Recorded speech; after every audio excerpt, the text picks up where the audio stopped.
नमस्कार, brain boost FM पर आपका स्वागत है। आज के एपिसोड में हम एक विशेष विषय पर चर्चा करेंगे।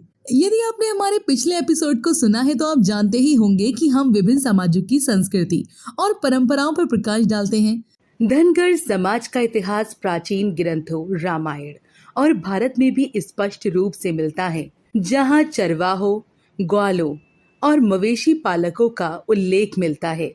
कई विद्वानों के अनुसार धनगर समाज का संबंध यदु वंश से है, जो भगवान श्री कृष्ण के वंश से जुड़ा हुआ है। भगवान श्री कृष्ण स्वयं एक गोपाल और चारवाहा थे, जो अपने समाज की गरिमा और संस्कृति के प्रतीक हैं। इस प्रकार धनगर समाज की जड़ें भारतीय इतिहास और संस्कृति की नींव में गहराई से जुड़ी हुई हैं। इतिहास के पन्नों में धनगर समाज की वीरता, परिश्रम और समर्पण की अनेकों कहानियां दर्ज हैं। छत्रपति शिवाजी महाराज के समय मराठा साम्राज्य की स्थापना में धनगर समाज के मावलों ने महत्वपूर्ण भूमिका निभाई। ये मावले न केवल युद्ध में साहस दिखाते थे, बल्कि वे स्वराज्य के सपने को साकार करने के लिए जीवन के हर कष्ट को सहने को तैयार थे।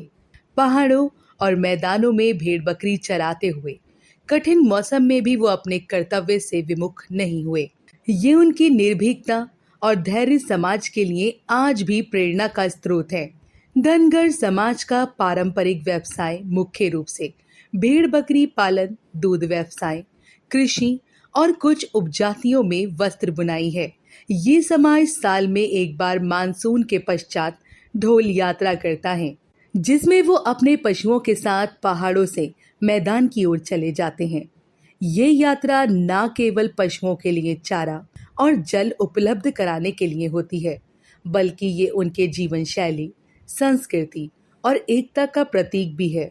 इस यात्रा में वो पारंपरिक वाद्य यंत्र जैसे ढोल, ताशा, लेझीम के साथ अपनी सांस्कृतिक धरोहर को जीवित रखते हैं। धनगर समाज में अनेक उपजातियां विद्यमान हैं, जैसे हटकर, खरव, पाल, टक्कर, गंवली, जड़, साठे, बनकर, जाधव, धोड़े, वाघमारे, मोरे, शिंदे, माने, पाटिल, गायकवाड़, महाले, गाडके, कवड़े, सुरवसे, काले, भोसले, राठौर और अनेक अन्य। हर उपजाति की अपनी विशिष्ट सांस्कृतिक परंपराएं, भाषा, वेशभूषा और रीति रिवाज हैं, परंतु इन सभी की जड़ें पशुपालन और कठोर परिश्रम में गहरी रूप से जुड़ी हुई हैं। ये उपजातियां धनगर समाज की विविधता और सांस्कृतिक समृद्धि को दर्शाती हैं। धनगर समाज की लोक सांस्कृतिक अत्यंत समृद्ध और रंगीन है। उनके लोक गीतों में जीवन की हर भावना छिपी हुई है। गौड़न, पोवाड़ा और पारंपरिक नृत्य उनकी आत्मा की अभिव्यक्ति है। वो देवी तुकराई, कनिफनाथ, खंडोबा और ज्योतिबा जैसे देवताओं के प्रति गहरे श्रद्धालु हैं। त्योहारों और अवसरों पर पारंपरिक ढोल, ताशा और लेझिम के साथ ढोल यात्रा निकाली जाती है, जो उनकी सामूहिक उत्साह और सामाजिक एकता का जीवंत प्रमाण है। धनगर समाज की जनसंख्याएं महाराष्ट्र में लगभग 1.2 से 1.5 करोड़ के बीच है, जबकि पूरे भारत में उनकी संख्या 2 करोड़ से अधिक अनुमानित है। महाराष्ट्र सरकार ने उन्हें एनटीसी यानी नोमैडिक ट्राइब कैटेगरी सी के अंतर्गत वर्गीकृत किया है, परंतु दशकों से धनगर समाज की मांग है कि उन्हें स्केड्यूल ट्राइब एसटी के अंतर्गत शामिल किया जाए, ताकि उन्हें शिक्षा, रोजगार और सरकारी योजनाओं में उचित अधिकार मिल सके। ये केवल सामाजिक न्याय की मांग नहीं, बल्कि उनके अधिकारों और सम्मान की लड़ाई है। धनगर समाज की एक प्रेरणादायक और साहसिक कहानी है बिरुदेव धोड़े की। कोल्हापुर जिले के गांव तालिका के एक छोटे से गांव से निकले बिरुदेव धोड़े, जिनका परिवार पशुपालन करता था। उसने कठिन संघर्ष के बावजूद यूपीएससी की सबसे कठिन परीक्षा पास कर आईपीएस अधिकारी बनने का गौरव हासिल किया। उनका 2 कमरों वाला घर भी पढ़ाई के लिए पर्याप्त जगह नहीं देता था, परंतु बिरुदेव ने हार नहीं मानी। वो भेड़ों और बकरियों के बीच चलते चलते कभी आंगन में, कभी बरामदे में पढ़ाई करते रहे। उस दिन जब यूपीएससी का परिणाम घोषित हुआ, वो अपने पशुओं को चराने गए थे।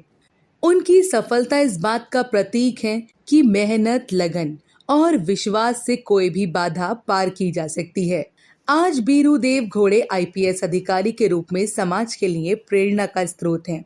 धनगर समाज केवल एक जाति नहीं, बल्कि संघर्ष, मेहनत और समर्पण का जीवंत इतिहास है। ये समाज हमें सिखाता है कि अपनी जड़ों से जुड़े रहना, अपनी संस्कृति को सजोना और अपने अधिकारों के लिए संघर्ष करना कितना महत्वपूर्ण है। आधुनिक युग में जब हम तेजी से बदलते हुए विश्व में कदम बढ़ा रहे हैं, तब ऐसे समाज की सांस्कृतिक विरासत को समझना, सम्मान देना और उनकी समस्याओं का समाधान करना हमारा कर्तव्य है। तो दोस्तों, अगर आप भी मानते हैं कि हर समाज को उसकी पहचान, सम्मान और अधिकार मिलना चाहिए, तो इस वीडियो को लाइक जरूर करें। नीचे कमेंट बॉक्स में लिखें जय धनगर समाज और हमारे चैनल को सब्सक्राइब करना ना भूलें, ताकि आप हमारी आने वाली नई सांस्कृतिक और सामाजिक यात्रा का हिस्सा बन सकें। आपका सहयोग हमें और भी बेहतर कंटेंट बनाने की प्रेरणा देगा। धन्यवाद। जय हिंद, जय मल्हार। अगर आपको हमारी ये एफएम स्टोरी पसंद आई हो तो हमारे चैनल ब्रेन बूस्ट एफएम को लाइक, सब्सक्राइब और शेयर करना ना भूलें। हम इसी तरह की और भी प्रेरणादायक और अनसुनी कहानियाँ आपके लिए लाते रहेंगे। साथ ही बेल आइकन को दबाएं ताकि आपको हमारी अगली कहानी की नोटिफिकेशन सबसे पहले मिल सके। अपनी राय और सुझाव नीचे कमेंट बॉक्स में ज़रूर बताएं।